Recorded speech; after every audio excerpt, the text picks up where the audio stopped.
बाप रे बाप, एक तो मौसम देखो कैसन होता है, लागत है कि बारिश कबो आ जाए। इस सोचता नहीं कि गोइठवा उलट पलट के रख दी, सुखा दी तो उठा के ले जाके कोठरिया में रख देती। कम से कम बारिश बुनी बरखा के दिन में घर में लिट्टी लगाए लोग तो हो जोग हो जी नू भाई। इतना मेहनत से आई ना पसारी ना पाथी ना रख के ई का गुंगा कहता हो हेने का हो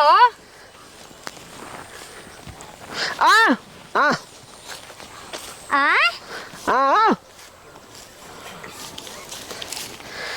का हो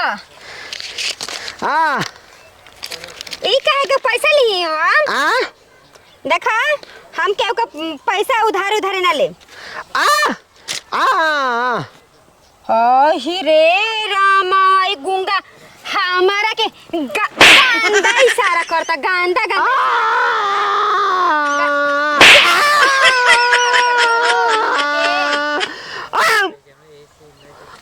गुंगा का फिर कहता पैसे देके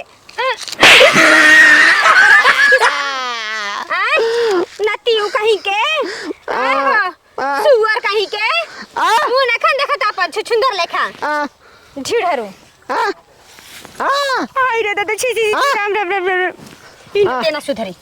एकरा के लो साउर नहीं खेता है मैं बाबू ये संस्कार सिखले बना कि के तो बेटी पता के ले जाके छेड़ा तो का हरे एकरा के बोले लगत हमन नटाई में दाब ई का कहता हमरा कर भाषा के समझ में आवत हम का करिए कर जरूर पक्का हमरा कुछ इशारा करता गंदा गंदा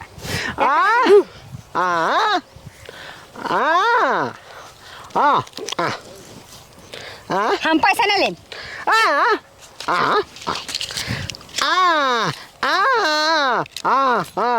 ले रे नती तू ही पैसा आगे सूते के जी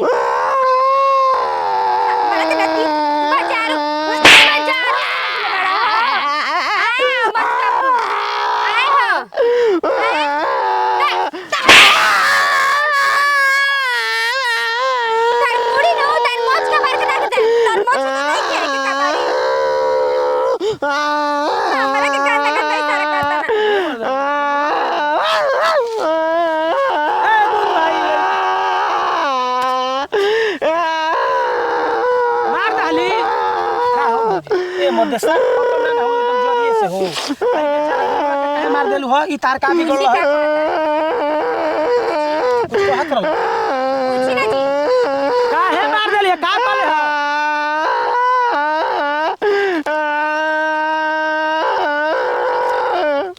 देखी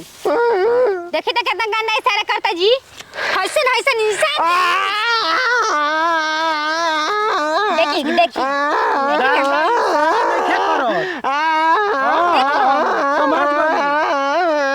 रुक उगांदा इशारा नहीं करो ठीक ना गांदा तार दिमाग भइल बा देखो जी आप पगला के निका जी पगलाइल तो बरते तू बाड़ू बेचारू के मार दहलू गुंगवा के तुम्हारी ना जी गमछा बिछा के पैसा देखा के है ऐसे ऐसे करता ता ऐसा का कहता समझ में आवता ऊ तोहरे ले गोईठा मांगता पैसा देखावत रहल ना हां तो कहता कि हमरा के गोईठा द लिट्टी बनाइली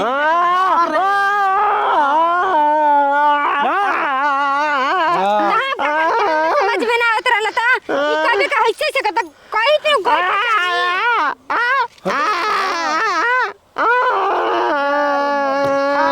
खत्म बाड़ू तू दा पैसा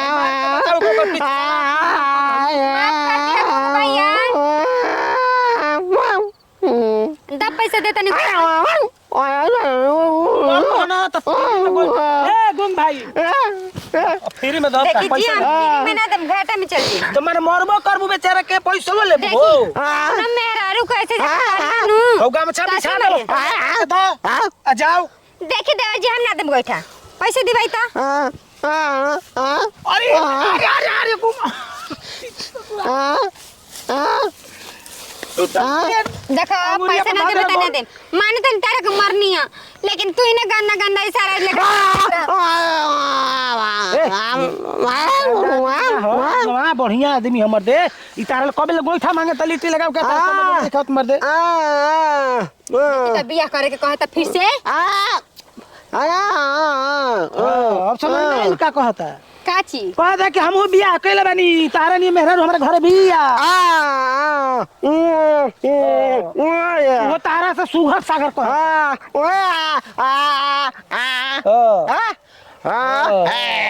कहता कि तोहार आँखों कुल धस गइल बा गाल भीतर चल गइल लेकिन हमरा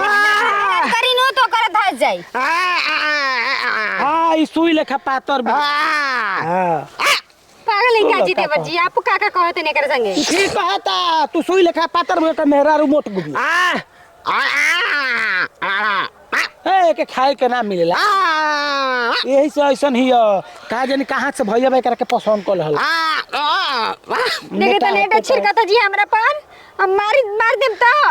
नेटा छिरकत नहीं के ऊपर कि तू पोटा बाड़ू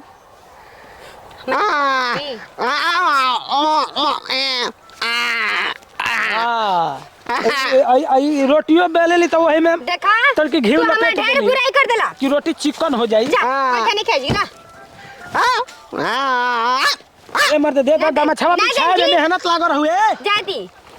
अपने घर से ले जाके दे दी ये कहूं दे दो ना दे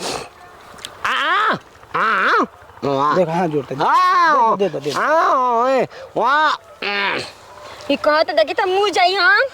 मुंह एक नहीं के कह तू कहता कि तू दे देबू तो हम अपना घरे चल जाई पैसा दी भाई बिना पैसा के ना देम जी ए भाई दे दे आज बिना पैसा के कोई जमाना नहीं खे ले ला पैसा ले ला ले ला ले ला ए गुंग भाई पैसा दे दे रो जेता मन कर सरिया दे अरे हम गिनती काना में जी के खड़ा के ले ला देख तो बदे ईमानदार आदमी बा तू बेचारा के मारत तरुआ ए जी आप बताई मैं समझ में बेचारा के भर ला अपने से दे दो दे दी हम तनी पलट दी देख ली हमरा ना पता रहला जी ई हम सोचिन हो के कहां से पागल आगल गंदा गंदा इशारा करता हम का जानत नहीं 2 रुपया देला हो पे जी 2 रुपया में 4 गो गोइठा मिली जय दे गौरी 2 गौरी दे दी दे तार पाई पुई करबा त मरबा कर मेहनत लागत 5 गो लेबो हां 10 गो ले जा तू ही खुश रह 20 को कहता जी हाँ ल लिट्टी खाए घरे आ जी गुंग भाई लिट्टी का दो हमरो के खिएबे ना नहीं यो घरे खा ली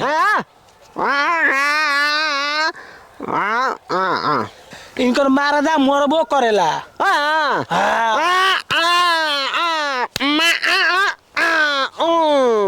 तू मार के हगा देबो इनकर मरद के देख लो जी चली जाए ले ली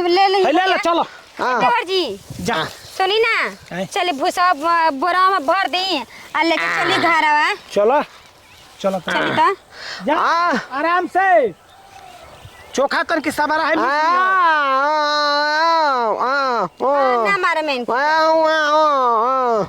जा बोदी